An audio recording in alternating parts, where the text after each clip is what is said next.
Good evening and welcome to Doordarshan Kendra Kohima. I am Kidukho Topi with the news. First, the headlines. Lok Sabha Speaker Om Birla arrives in the stage to inaugurate the 52nd Annual Conference of the Commonwealth Parliamentary Association India Region Zone 3.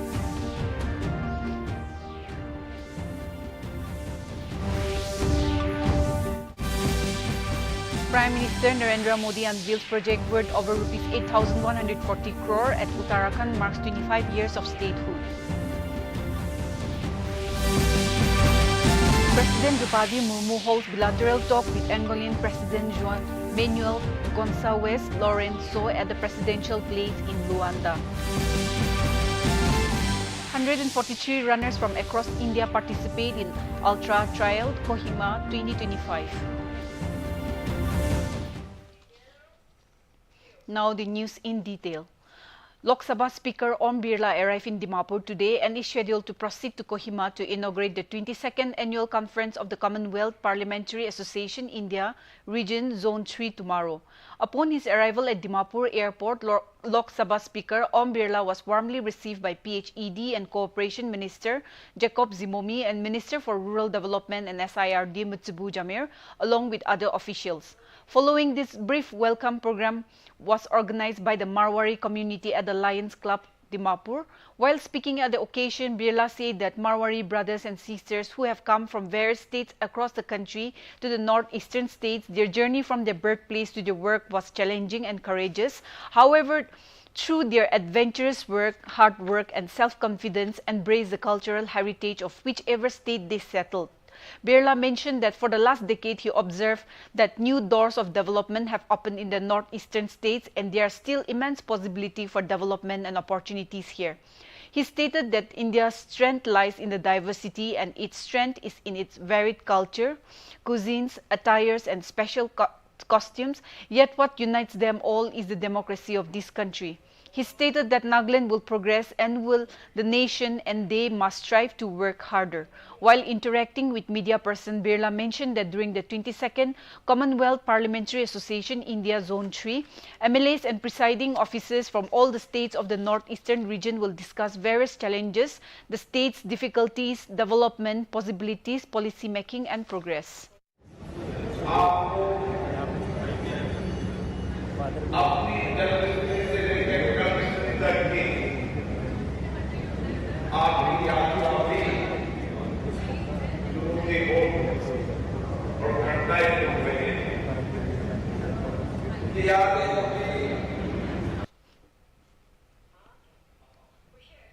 Uttarakhand is celebrating its state's Foundation Day today.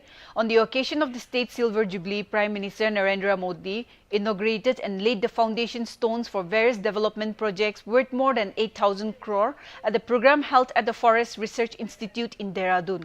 This project spanned several key sectors including drinking water, irrigation, technical education, energy, urban development, sports and skill development. Under the Pradhan Mantri Fasal Bima Yojana, the Prime Minister also released financial assistance for over 62 crore directly into the bank accounts of more than 28,000 farmers. On this occasion, the Prime Minister also issued a commemorative postage stamp addressing the public gathering. He congratulated the people of Uttarakhand on the Silver Jubilee of the state, noting that over the past 25 years, the state have made significant progress in various sectors. He emphasized the need to focus on expanding Uttarakhand's untapped potential. The Prime Minister stated that double-engine government is continuously working to take Uttarakhand to the new heights of development. Earlier, Prime Minister Modi visited an exhibition and interacted with various stakeholders. और बिजली उत्पादन में सहायक होंगी। इसके अलावा प्रधानमंत्री ने तकनीकी शिक्षा, ऊर्जा, शहरी विकास, खेल और कौशल विकास सहित कई प्रमुख क्षेत्रों से जुड़ी परियोजनाओं का भी शुभारंभ किया। प्रधानमंत्री ने बताया कि आज Uttarakhand President Draupadi Murmu is in Angola for his first leg of her two-nation-state visit to Africa. This visit assumes special significance as India and Angola are celebrating 40 years of diplomatic relations this year. It also marked the second high-level meeting between the two countries in 2025. President Murmu held bilateral talks with Angolan President João Manuel Gonçalves Lourenço at the presidential place in Luanda today. The two countries are expected to sign and exchange MOUs on issues of mutual interest following the talks. The deliberations are likely to take forward the agenda discussed during the previous high-level meeting held in New Delhi in May this year. Earlier this year, with the President of Angola met Prime Minister Modi, approved a $200 million line of credit to help Angola modernize its defense forces. Both countries are now holding talks to finalize this agreement, which could also facilitate Angola in sourcing defense equipment from India. This is the first ever state visit by an Indian head of state to Angola. In Bihar, star campaigners and senior leaders from all parties threw their full weight behind their campaigns today on the final day of campaigning for the Bihar Assembly election. The election campaign concluded at 6 p.m. this evening. Leaders from both the NDA and the Mahagathbandhan held election rallies and roadshows across various assembly constituencies. Among the BJP star campaigners, senior leaders and union ministers Amit Shah, Rajnath Singh, Raj Singh Chauhan and others addressed public meetings. Meanwhile, senior Congress leader Rahul Gandhi addressed rallies in Kishanganj and Purnia for Mahagathbandhan candidates.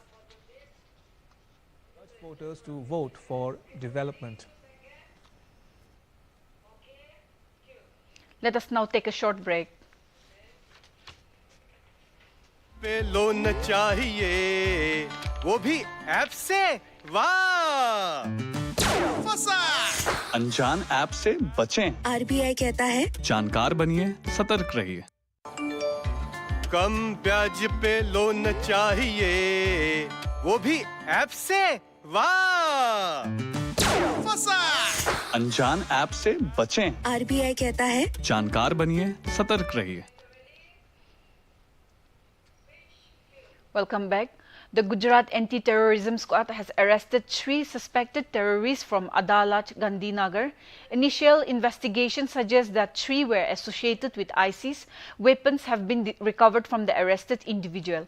Authorities say that suspects were planning attacks in different parts of the country. The ATS is currently interrogating them and conducting further investigations. In a profound gesture of spiritual and cultural solidarity, the sacred relic of Lord Buddha enshrined at the National Museum in New Delhi arrived in Bhutan for a public exposition from November 8 to 18. The Indian delegation is led by Union Minister of Social Justice and Empowerment, Dr. Virendra Kumar, and includes senior Buddhist monks and officials. Upon arrival at Paro International Airport, the relics were received with reverence by Bhutan's Home Minister Tsering Tsokki Lopen of Central Monastic Body, Mayor of Paro Norbu Wanchuk, Indian Ambassador to Bhutan Sandip Arya, and senior Bhutanese monk and official. The sacred relics were later escorted to Tashicho Zone Grand Kunre Hall in Thimphu, where they were enshrined with traditional Buddhist rituals. Prime Minister Shering Tobgay expressed gratitude to the Government of India and Prime Minister Modi for facilitating the visit, calling it a gesture of deep friendship and shared spiritual heritage.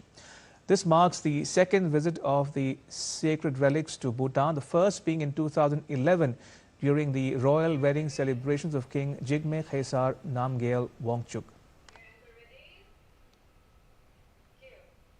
The Eastern Air Command of Indian Air Force organized the first ever full-scale air show in Guwahati today to mark the 93rd anniversary celebration. The IAF displayed over 75 planes and helicopters in more than 25 formations at Lachit Ghat above Brahmaputra River. This year Air Force Day celebration revolved around the theme Infallible, Imperious and Precise, symbolizing the IAF's focus on operational capability, resilience and precision. Assam Government Lakshman Prasad Acharya, Chief Minister Himanta Biswa Sharma and Air Chief Marshal Amarpreet Singh were present on the occasion. The first ever air show in the northeastern region thrilled spectators over the bank of the mighty Brahmaputra. The air show also paid homage to Assam beloved singer Zuben Garg, featuring his popular song Maya Bini Ratir Bukut. The hill of Nagaland came alive with spirit, endurance and cultural as athletes from across India gathered for the Ultra Trail Kohima, an event that beautifully intertwined adventure sports with heritage and sustainability. Under the theme Experience Nagaland, participants were invited to immerse themselves in the state's vibrant tribal culture, explore its untouched natural beauty, and honor its deep-rooted history. From high-altitude trails and mist-clad forests to the historic landscape of Kohima, every step taken by the runners was a tribute to Nagaland's land and legacy. Speaking exclusively to Doordarshan News Nagaland, Jakko Jansevan Rensburg, the race director from South Africa, expressed his admiration for Nagaland's stunning terrain and warm hospitality. Jansevan Rensburg shared his satisfaction with the participations of 143 runners from across India, emphasizing plans to make Ultra Trail Kohima one of the biggest trail run in the country. He further highlighted the event aimed to promote sustainable tourism and support grassroots community initiatives, giving visible and pride to the local people.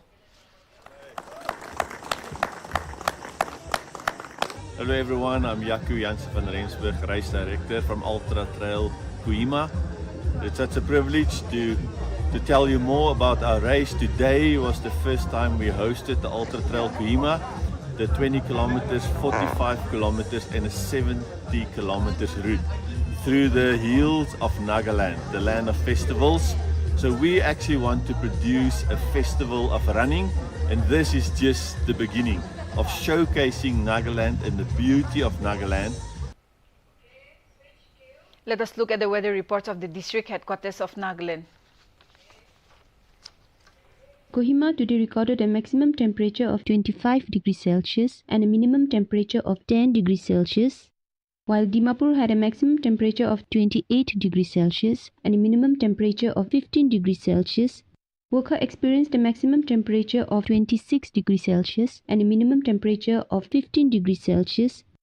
Mokokchung had a maximum temperature of 26 degrees Celsius and a minimum temperature of 12 degrees Celsius. Mon had a maximum temperature of 28 degrees Celsius and a minimum temperature of 15 degrees Celsius. Towards the east, Twinsang had a maximum temperature of 23 degrees Celsius and a minimum temperature of 9 degrees Celsius. Zinabuto had a maximum temperature of 24 degrees Celsius and a minimum temperature of 11 degrees Celsius. Phek had a maximum temperature of 23 degrees Celsius and a minimum temperature of 9 degrees Celsius. That's all for the weather report. To end the news, here is a recap of the main points. Lok Sabha Speaker Om Birla arrives in the state to inaugurate the 22nd Annual Conference of the Commonwealth Parliamentary Association, India Region Zone 3. Prime Minister Narendra Modi unveils project worth over Rs 8,140 crore at Uttarakhand marks 25 years of statehood. President Draupadi Murmu holds bilateral talk with Angolan President João Manuel Gonçalves Lourenço at a presidential place in Luanda. 143 runners from across India participate in Ultra Trail Kohima 2025.